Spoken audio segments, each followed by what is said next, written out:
Today, I want to teach you 3 expressions for people who are busy. That does not mean that only people who are busy should use these, but it does mean that they are particularly useful for people who are quite busy. Okay, so let's begin. Jump the gun. Now I'm going to give you some examples, but first, let me try to explain the idea. Imagine you're watching the Olympics on TV, okay? Watching the Olympics on TV with you're watching with binoculars. You're watching your TV with binoculars. And there are some sprinters lined up, runners, right? They're ready to run a race. They're ready to sprint, okay? There's a guy with a gun here, and when he shoots the gun, then these sprinters can run. But one of the sprinters starts running right before the gun. The sprinter has jumped the gun, gone before, because maybe he or she was so excited to run. Okay, so that's the basic meaning. But we use this all the time for the same kind of thing. Don't jump the gun. Don't go so early that maybe there will be some bad consequence. For example, maybe we are colleagues. Maybe I am your boss, and you're going to send an email out to everybody. And I might say to you, before you jump the gun and send that email out to everybody, let me check it first. Another example, 2 friends. One friend says to another after a very good interview, "Hey, I did really well in my interview. I've got it in the bag." That means that I think I've succeeded, okay? Let's celebrate. Then her friend says, "Don't jump the gun. Don't jump the gun." That basically means let's wait and celebrate after we are sure you got the job, because you don't know yet. Don't jump the gun. A lot on my plate. This one is very useful, but it's quite interesting because it's very easy to understand. Could mean I'm very busy. Maybe my plate is my schedule.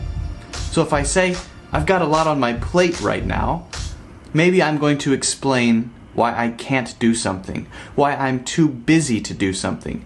Usually it's used when you need to say no to someone, or you need to explain that you're very busy. I've got so much on my plate right now, it's very hard to find time to hang out with friends and have fun. How do you make time to do yoga for 2 hours every day when you have this much on your plate, or so much on your plate?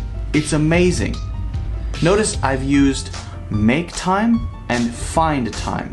Make time and find time. They're similar, but they're not exactly the same. Up for grabs. This one I think is very interesting because it's also really visual. That means that you can kind of see it. In America, a bride after the wedding will throw a bouquet of flowers behind her, and all of the ladies at the wedding will try to catch it. I don't know why they do that. But anyway, that bouquet is up for grabs. Literally. Literally means that's exactly what they're doing. They're reaching up to try to grab it. But we use this also to mean something is available for anybody to take. So, for example, there's a team of salespeople, and maybe the boss of that team says, "Hey, there is a $2,000 bonus," means something extra, "up for grabs to whoever gets the most sales this month." That means anybody can get it, just like at the wedding. There's a 2,000, I said 2,000, that's better. There's a $2,000 bonus up for grabs to whoever gets the most sales this month. It can be for a lot of other things. For example, recently America had its presidential election, and nobody knew who was going to win. It wasn't obvious who was going to win. So, people said, this election is up for grabs. Trump and Hillary, right? This election is up for grabs. We don't know who's going to win. Anybody could win. it's up for grabs. So I hope that you find those expressions useful, and to really remember them, practice using them next time you have an English conversation. That's the best way to remember and get a feel for how they're used. All right, so thanks for watching, and I'll see you next time. By the way, if you haven't already subscribed, make sure to push the subscribe button and let me know what other videos you'd like to see. Give me suggestions for things you want to see me talk about, and I'll look for those in the comments. See you next time.